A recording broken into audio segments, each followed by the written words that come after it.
And last word to your parents where I started talking to them, you need to do a homework, okay? From now on, you're going to stop saying things that hurt and say things that help. And you need to have a family halaqah in your home, weekly. And you need to delegate responsibilities to your children. You need to get that responsibility and give them that sense. So you'll say, son, you will explain this next verse next week, inshallah. Oh, daughter, you will explain this hadith.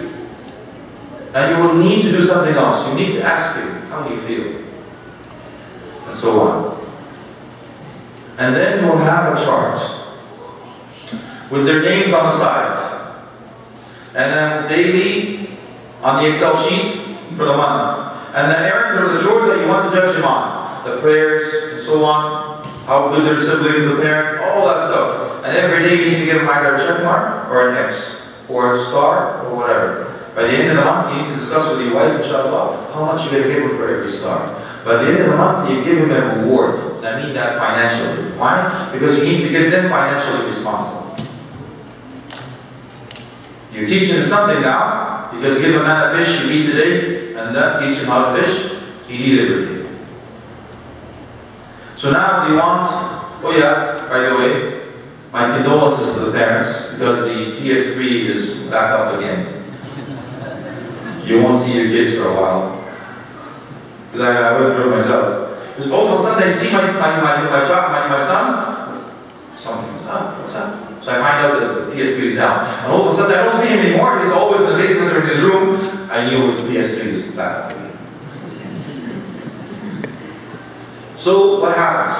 He wants a PS3 game, but he wants a car with Black Ops, and you need to speak the language, by the way. Because the brother will come to you and say, bling bling,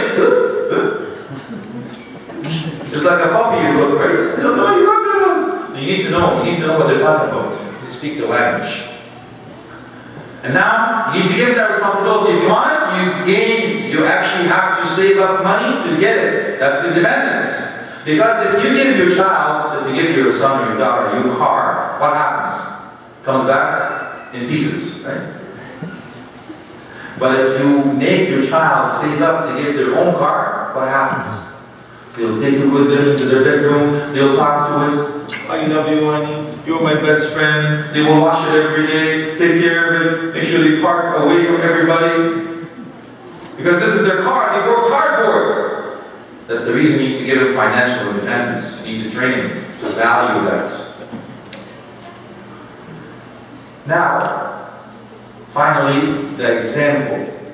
Go back in time, with the best of time of Prophet Muhammad sallallahu alaihi wasallam, with the Sahaba radhiyallahu anhum ajma'in. Go back to the aunt of Prophet Muhammad sallallahu alaihi wasallam. Her name is Safiya radhiyallahu anha wa ala bayt al-Attar ajma'in.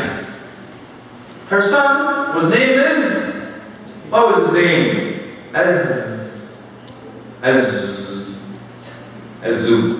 Okay, who's Justin Bieber, whatever that guy is? You know that guy? I'm pretty sure you know this guy. Okay, who's the Zubayr ibn Awwam, man?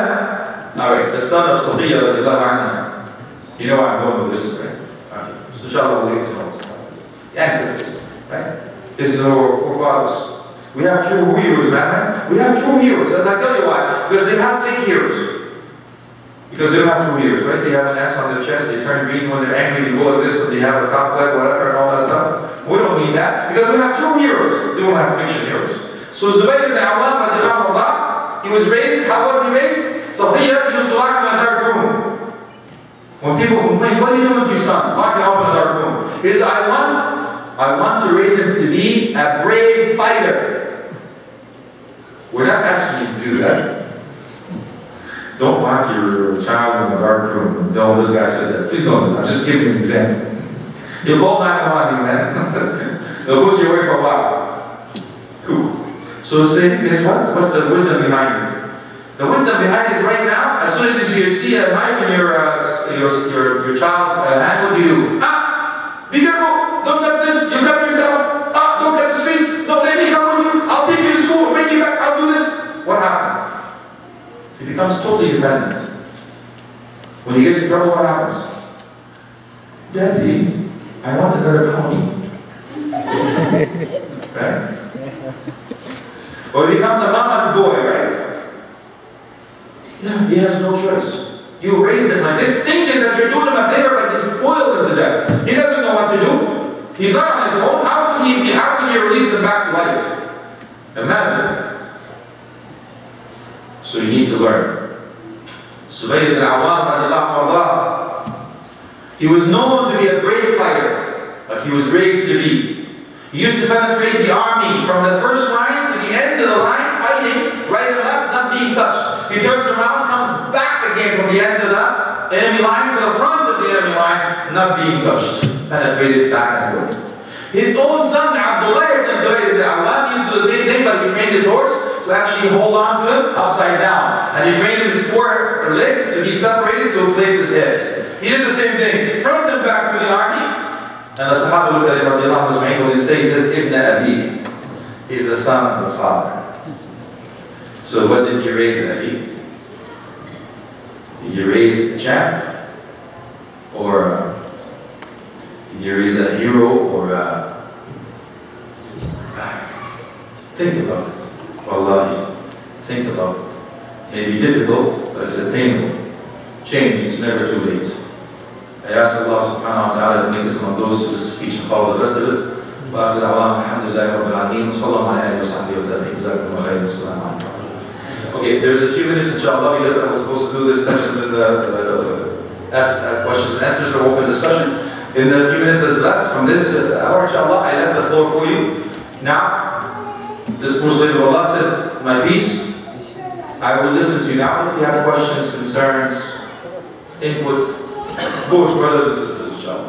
If you have anything to ask, you don't know what to say, what to do, or unless they have been the scholars or even Allah, just regarding the religion. There are some questions? Okay. What are some ways to help a strong Muslim identity? Okay. The identity. Amazing enough, some of us want to change our identity. As I mentioned, some of us change our names, right? When the heat gets too high, what happens? We shave, we take off the hijab, we change our names because we do not want to be recognized as a Muslim, right? Amazing. But Allah subhanahu wa ta'ala says, وَأَنْتُمُ الْأَعْلَوْنَ. Allah has mentioned, you are the hierarchy. You are superior, not inferior. You know why you were created, you know why you were here, and you know where you're going. How could you let me say, Ha ana da, here I am. I am a Muslim and I'm proud. Imagine, I mean some of the, I think, I can't remember his name. You're saying, you know, even in the masjid, what do you do? Assalamu alaikum, brother. All that stuff, right? But what happens? You have two faces, right? The face that you show to your father and mother in the morning. Father, mother. Very nice. You have the hijab with the kufi on, you're wearing new stuff. Oh, mashallah, take you to school. Beautiful. As soon as you leave home, what happens? Or you even leave the masjid, what happens? Now, you're like Abu Bakr, right?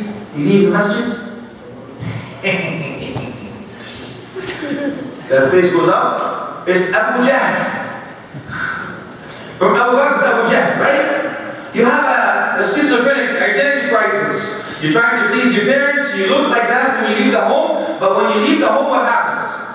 The cap goes on the side, and the goes out, and the beat goes on, and the stuff, the walk walks, everything is different. Everything is different. And all of a sudden I see that brother, I see Brother Muhammad in the masjid, and I see him at work, he says, Assalamu alaikum, Brother Muhammad. Shh. And he takes you to the side, he goes, Wa alaikum assalam. Actually, he goes around, there's nobody around. He doesn't want to know to be Brother Muhammad, he's known as something else. That's the identity crisis. You see, that's the reason I told you. Remember who you are. I know this line comes out of the Lion King, but it's true. Remember who you are. Allah. there's a lion inside you. Remember, you are your ancestors? Abu Bakr, Umar, Uthman, Ali, Fatima, Khadija, Aisha, Umm Salama, radiallahu anhunna ajma'in. This is your ancestors here. You should be proud. But of course, you don't feel it yet because it's not there. I'm telling you this because I've been here for 33 years, so I've been there, done that. If you told me that a long time ago, I'll tell you, take the hike. I know. But only when your iman increases, you'll know what I'm talking about. Other than that, when the people come and tell me I'm losing my son or I'm losing my daughter and so on, I always tell them, how were they raised? How were they raised? The sister says they were raised with they took a shower every night, they had a clean underwear, they went to private schools, they had Oshkosh, Bigosh, oh my gosh, they drank tea with the pinky up, with all that stuff, with the Emily Post book of etiquettes, and they know everything, man. I said, that's not what I'm asking you. The brother is 6'4", can't through the door, but he doesn't pray. How good is that? I didn't say how you raised him, and that. I said, the tarbiyah, according to Islam, how was he raised? How was she raised? So the identity is instilled from the beginning.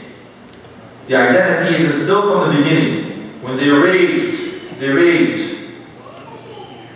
There is too much actually to put into this. This is actually a lecture on its own. When I talk about identity, I talk about one lecture on its own. But I'm hoping you can actually get something. But the identity as a Muslim, who was a Muslim, even so the different opinions of the Ummah scholars, who was a Nabawi, Allah, or Prophet Ibrahim alayhi salam. No matter, regardless, if Allah subhanahu wa ta'ala called you Muslim or Prophet Ibrahim alayhi salam called you Muslim, Allahu Akbar. Do you want anything else other than that? Who's best? Who's better? Anybody else? SubhanAllah. But the identity is doing what? You find out the elements of the heart is what? I do not want to belong. I do not want to belong. Why? Because I don't really blame the youth right now. I don't, because they're overwhelmed with but you're not a hook yet. Because they're overwhelmed with what? Something called word association. Word association. Who is familiar with Dr. Pavlov's theory? Okay, Dr. Pavlov had a theory when he had a dog. He gave him the food and he rang the bell at the same time he gave him the food. So after a while, every time that he gives him food, he rings the bell. So the dog associated the food with that bell. So after a while, he actually didn't give him the food. He just rang the bell. What happened to the dog? He salivated. That's right. So if you hear on the media, Islamic jihadists, Muslim fundamentals, Muslim terrorism, Islam, everything associated with the word Islam and Muslims are negative. So you say, listen, man, I'm a good guy. I don't do this stuff. So you start distancing yourself away from that. That's the reason you change your name, you change the way you look, you change the way you dress, you change everything. Tell the people what? Listen, I'm not a bad guy, I'm a really good guy. But they're playing that trick on you, man. Yeah, some of them succeeded and some of them failed. Allah give you strength to hold on to the identity. Inshallah. Because Prophet Muhammad on Judgment Day, you should be asking yourself this question: will he know you on Judgment Day? To be his ummah? Will he intercede for you? Okay, let me ask another question. It's a rhetorical question again. It's as if I'm asking if Prophet Muhammad was to come right now amongst us, will he know you're a Muslim? The way you act, dress, walk, talk right now? Your identity as a Muslim? Think about it. Who are you trying to please? Remember that. The hadith says if you please Allah in the displeasure of people, Allah will be pleased with you and force people to be pleased with you too. And the opposite is true. Meaning, if you displease Allah to please people, Allah will be displeased with you and force people to be displeased with you too. Isn't it enough for us to know that Allah subhanahu wa ta'ala tells Jibreel alayhi salam that أَنَا أُحِبُّ عَبْدِي فُلَانٍ, I love my slave so and so. And he gives the command to Jibreel, love him. And Jibreel alayhi salam gives that command to the angels that Allah loves the slave, love him. He says, وَيُوضَعْ لَهُ الْقَبُولُ فِي الْأَرْضِ. Everybody will love you on earth. To love by the love of Allah, your identity, inshallah. May Allah give you strength to hold on to La ilaha illallah Muhammadur Rasulullah with the whole heart, inshallah.